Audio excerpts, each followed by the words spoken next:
TTD chairman BR Naidu TV five బెదిరింపులకు పాల్పడుతోందని TTD మాజీ చైర్మన్ భూమన కరుణాకర్ రెడ్డి అన్నారు. తన దగ్గర పనిచేసిన డ్రైవర్లకు టీవీ5 నుంచి బెదిరింపు కాల్స్ వచ్చాయని తెలిపారు.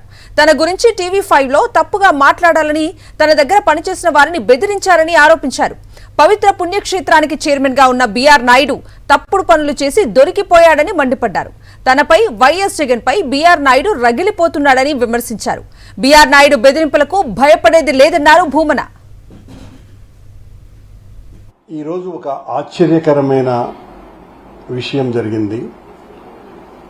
ప్రపంచంలోకెల్లా అత్యంత పెద్ద ధార్మిక క్షేత్రమైన తిరుమల ఆలయానికే ప్రథమ వ్యక్తిగా ఉన్నటువంటి పాలక మండలి చైర్మన్ బీఆర్ నాయుడు గారి సంస్థ టీవీ5 నుండి నా దగ్గర పనిచేసినటువంటి డ్రైవర్లకు ఫోన్లు రావటం జరిగింది. వాళ్లను భయపెట్టటము, ప్రలోభ పెట్టటము, భంగపడటము, 3 రకాలైనటువంటి ప్రయోగాలు చేసి కరుణాకర్ రెడ్డిని గురించి మీరు మేమేం చెబితే అది మీడియాలో మాట్లాడాలి అంటే టీవీ5లో మాట్లాడాలని వాళ్లను ప్రలోభము, భయము 2 కలిగించటం జరిగిందట.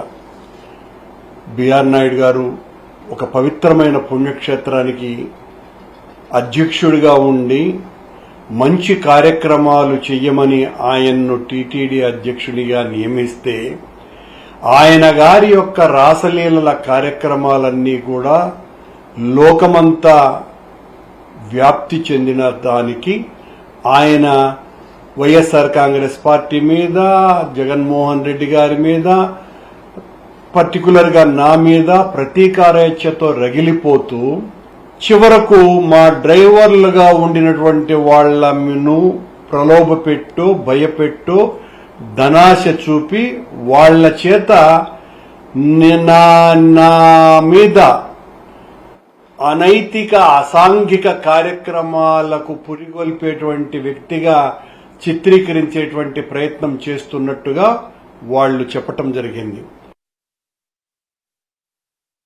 బీఆర్ నాయుడు నీలాగా అనైతిక, అవినీతి కార్యక్రమాలు చేసేవాడిని కాదు, నీలాగా ప్రలోభాలకు గురి చేసేవాడిని కాదు, పైరవీలు చేసేవాడిని కాదు.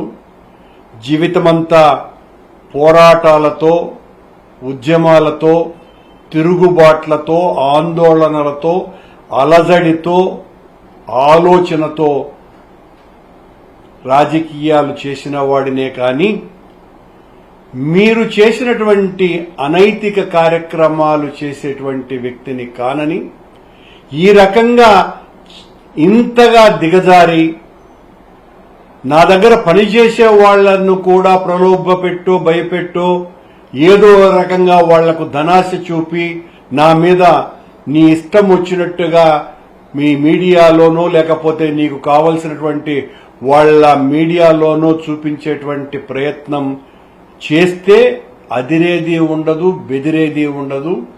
ఈ రోజుతో మరింతగా నీ విషయంలో నువ్వు చేస్తున్నటువంటి ఈ అనైతిక, అరాచక, అప్రాచ్య పనులన్నింటి మీద మరింత పెద్ద ఎత్తున ఉద్యమిస్తూనే ఉంటాం. ధార్మిక సంస్థకు అధ్యక్షునిగా ఉండి వినయము, శీలము ఇవి పెట్టుబడిగా పనిచేయాల్సినటువంటి నీవు ఈ రకంగా అనైతిక, అవినీతి, ప్రలోభ, పైరవి కార్యక్రమాలు చేయటం అంటే అత్యంత నీచాతి నీచమైన దిగజారుడుతనానికి మీ వ్యవహారం పరాకాష్ట నాయుడు గారు. ఇది చాలా ఘోరము, నేరము. ఇలాంటివి ప్రయోగించటం ద్వారా మమ్మల్ని ఏదో బలహీనం చెయ్యాలని అనుకుంటే అలాంటివి కుదిరే పనే లేదు అని హెచ్చరిస్తున్నాను.